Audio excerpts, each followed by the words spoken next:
Hi guys, this is day 18 of the A2 Economics Revision Challenge, and today we're doing fiscal policy. Fiscal policy is what we call another demand side policy, where monetary policy is the first demand side policy, where we looked at how government uses money supply and interest rates to manage AD. Here the government uses government expenditure and taxation to manage aggregate demand. Now, before we talk about fiscal policy, I want to talk about Keynesian's view about AD. Keynesians argue that AD fluctuates a lot, and they say that it fluctuates a lot because of what they say irrational wave of pessimism and optimism. They feel that consumers and firms are irrational when it comes to their views about the economy. They could be overly pessimistic or overly optimistic, and this pessimism and optimism results in them to make decisions which can make AD unstable. And they use the term something called animal spirit to refer to these arbitrary change in attitude, these change in attitudes which are not truly rational, result in what we call too much of AD fluctuation. When pessimism reigns, households end up reducing consumption, and this reduction in consumption results in AD to reduce, which results in firms to react in terms of lower production, higher unemployment, and that may not be good because not only your consumption has gone down, but also investment has gone down, and all of this causes what we call a fall in the aggregate demand and therefore the GDP of the economy. Similarly, when optimism reigns in an economy, households and firms will increase spending, and this will result in AD to go up and more production, but that can also build up inflationary pressure.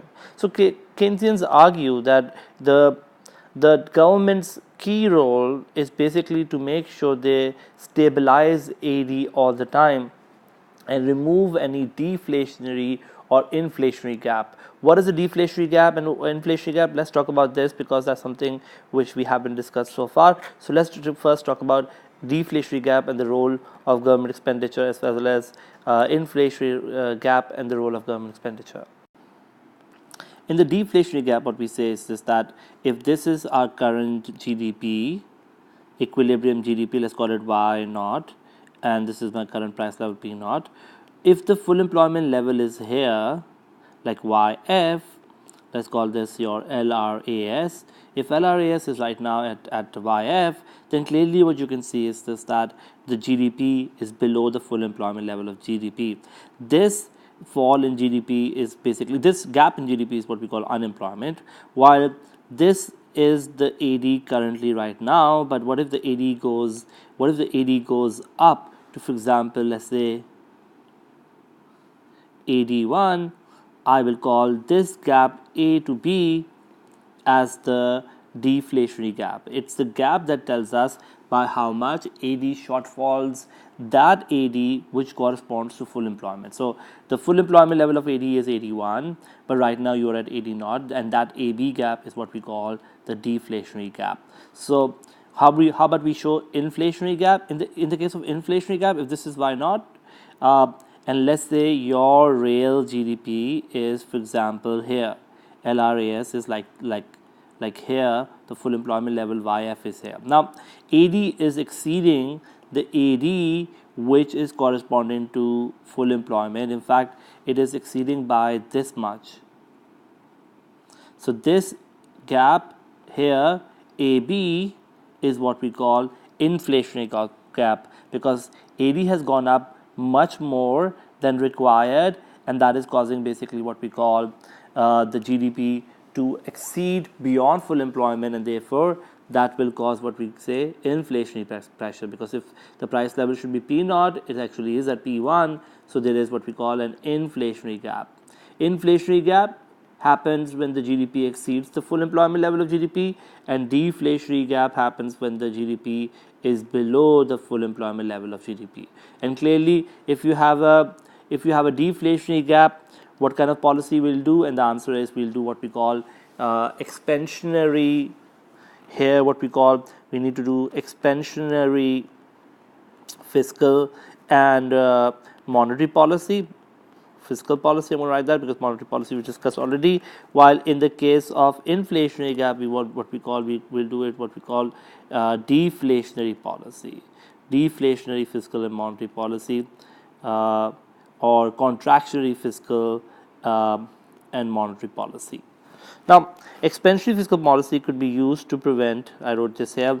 Could be used to prevent uh, an economy experiencing a severe and prolonged recession, where there is a deflationary gap. Similarly, deflationary fiscal policy is used when we have a situation of rampant inflation, when AD is exceeding full employment level of AD. Now, the tools that we use for fiscal policy is basically government spending and taxation. So, when there is an increase in government spending or decrease in taxation, that can result in our AD to shift, and that can make the economy come back to full employment level. Let's say if we are suffering for example, a case like AD below the full employment level, we can do what we call expansionary fiscal policy, like increasing government spending or decreasing taxation, that can result in consumption to go up. Remember this, that when the taxation goes down, disposable income goes up, so consumption will rise, investment will rise, and that can cause AD to go up. Why will investment rise? So basically simply that you are now deducting less taxation on profits, which has an incentive for firms to invest more. Similarly, government spending goes up, which can cause the AD to go up. Now, between changing taxation and government spending, Keynesians are in the favor of raising government spending rather than taxation, and they believe that it has a bigger multiplier effect. And I will explain this in terms of an example right now. Let's say if the government has a plan, should they reduce government, should they increase government expenditure by 100? Let's say increase government expenditure by 100 versus reduce taxation by 100. Which one will be more powerful? And the answer is, well, if you increase government expenditure by 100, AE or AD will rise by 100. And let's say if your multiplier is 5, your GDP will go up by 500, given the multiplier, let's say, is 5, and let's say also given that MPC, let's say MPC is 0.8 and MPS is 0.2. Now, if the taxation goes down by 100, we say this, that disposable income will go up by 100. And if disposable go up by 100, disposable income, then two things will happen. Number one, MPC, marginal propensity to consume, will, because the disposable income is going up by 100, MPC is 0.8 right now, so consumption will go up by 0.8 times 100, which means 80, and your MPS, your saving, will go up by 20, which is how your 100 will be spent. But that also means that if your consumption is going up by 100, then AE or AD will only go up by 80, which would mean if your multiplier is 5, your GDP will go up by 5 times 80 or 400.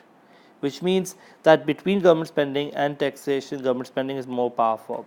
If G is more powerful than T, that means that there will be a bigger multiplier effect, and that's exactly what we wrote here, that increasing government expenditure, especially if it is on given to the poor who have a high MPC, they will end up causing a rise in national income by much more than tax cut. So between tax cut and government expenditure, poor have a very high MPC, and therefore they will end up spending much more of any rise in disposable income.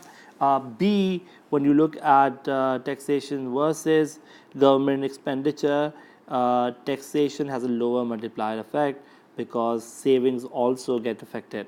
Now, there are two kinds of fiscal policies that are out there. One is what we call discretionary fiscal policy, and the other one is what we call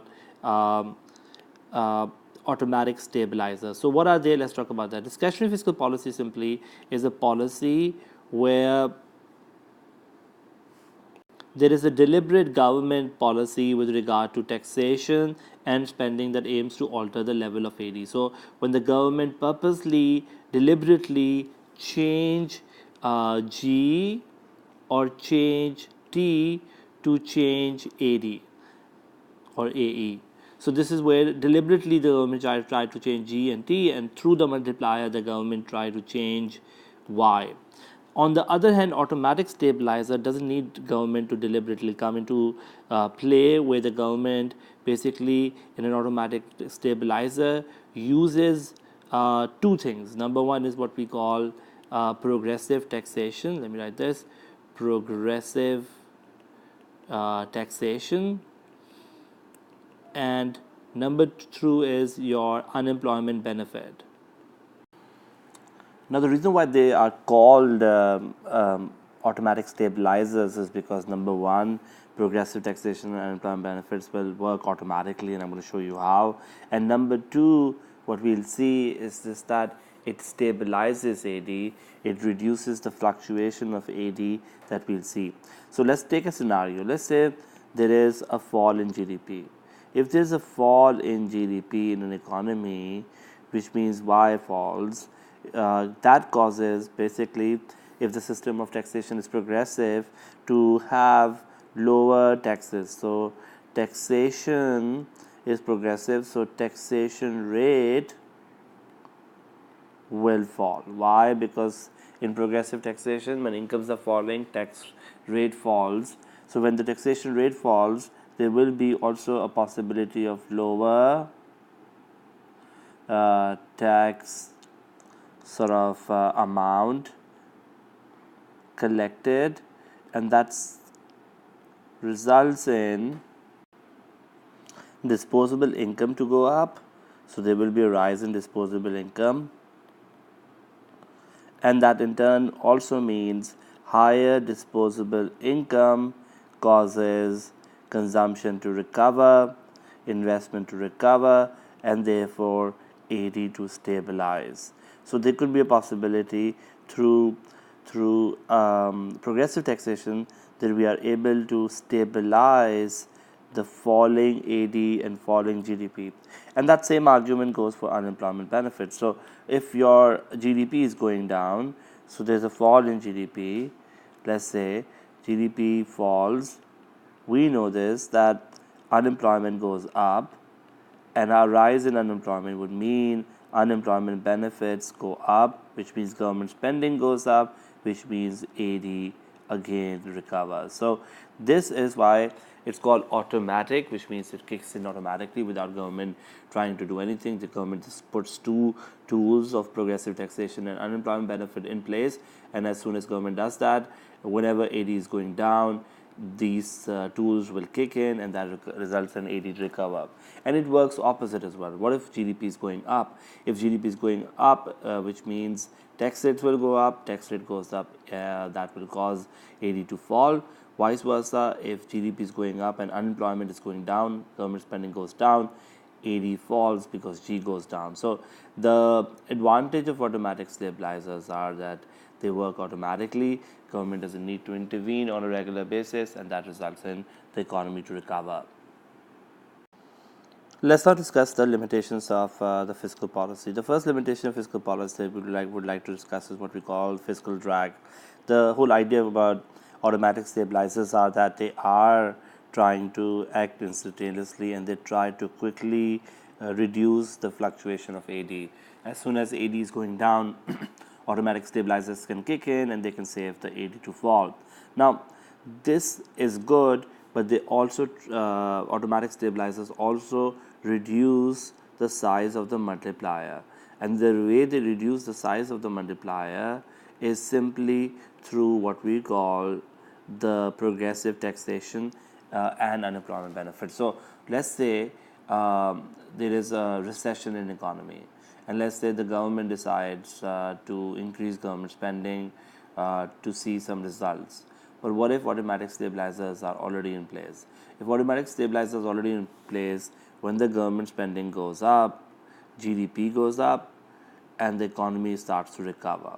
Now, this recovery will basically be affected by the multiplier. Why? As soon as the economy recovers, GDP goes up, the taxation rate will go up because the taxation is again progressive, and at the same time unemployment benefits will fall.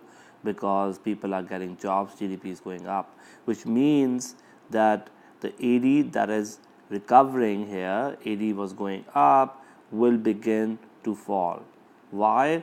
Because you have unemployment benefits and tax rate changing automatically.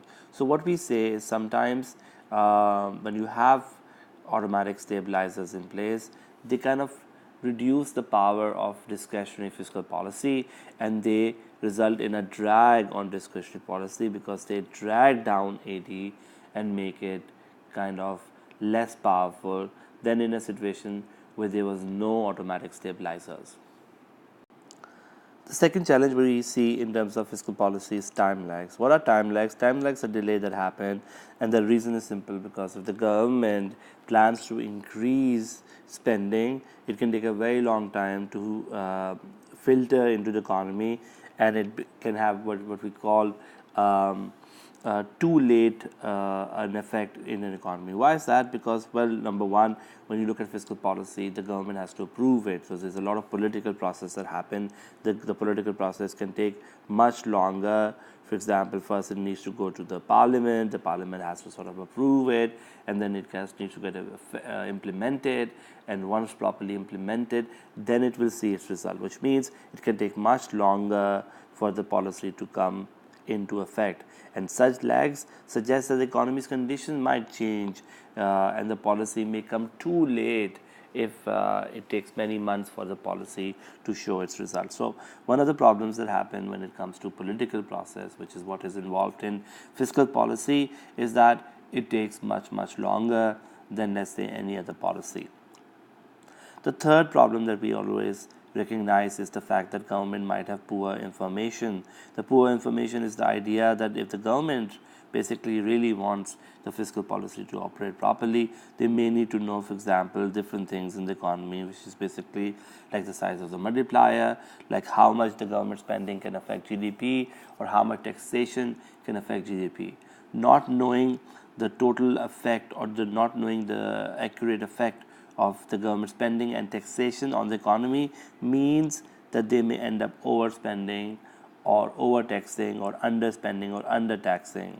And so if the government has poor information, this may end up causing the problem of inflationary gap or deflationary gap to not be reduced, in fact to become a bigger problem. So the lack of information or poor information of government can also have a significant effect in terms of the effectiveness of fiscal policy.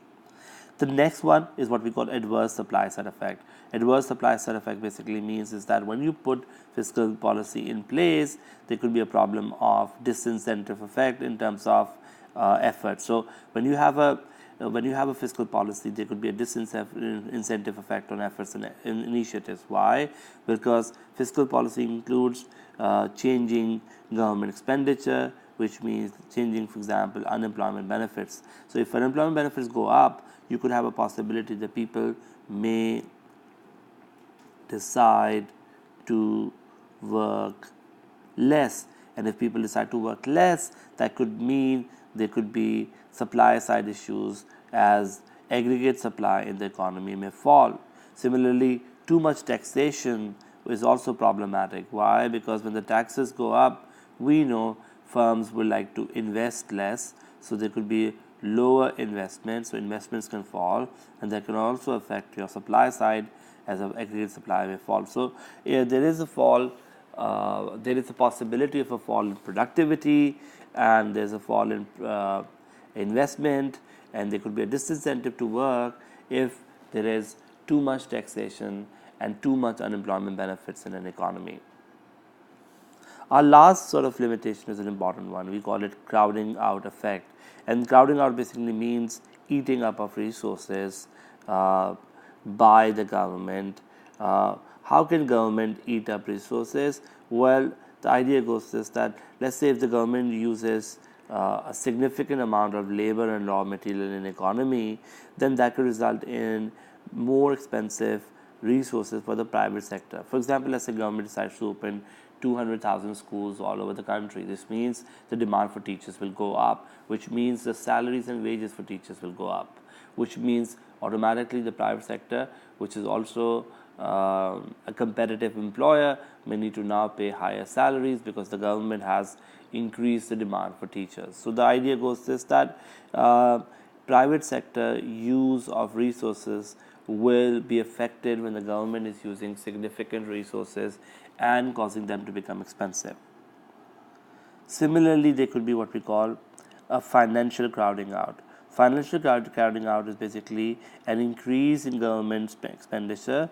G, when it goes up, it causes AD to go up. And a rise in AD means there could be a rise in price level. Let me explain that through a diagram. So let's say if I'm going to make two diagrams here. One is basically my AD curve, and another one was my demand for money and money supply.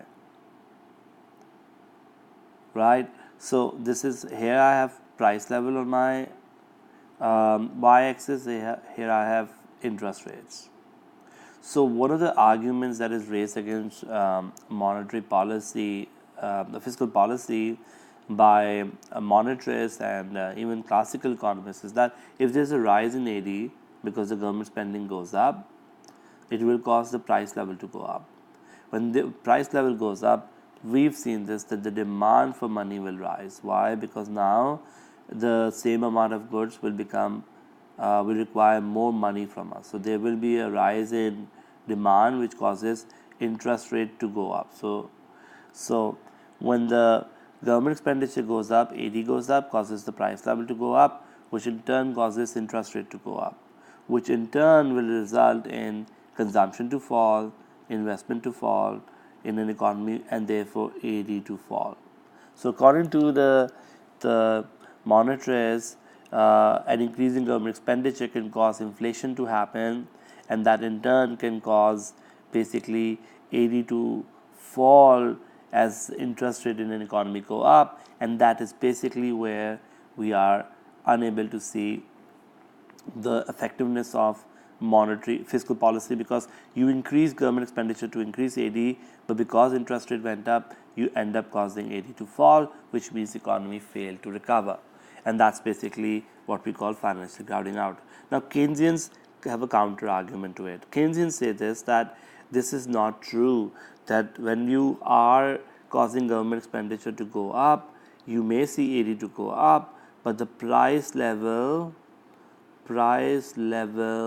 may not change. And they say the idea is simply because the economy may be below full capacity for a very long time, and therefore if that is the case, if the economy is below full capacity, then something like this will happen. If this is my LRAS curve, if there is a rise in AD from AD0 to AD1, there will not be any change in the price level because the economy is below the full employment level of IF. So the idea goes this, that if you are doing expansionary fiscal policy, you're doing it because there is unemployment to start off with, so this concern may not make sense. So that's the discussion about the fiscal policy.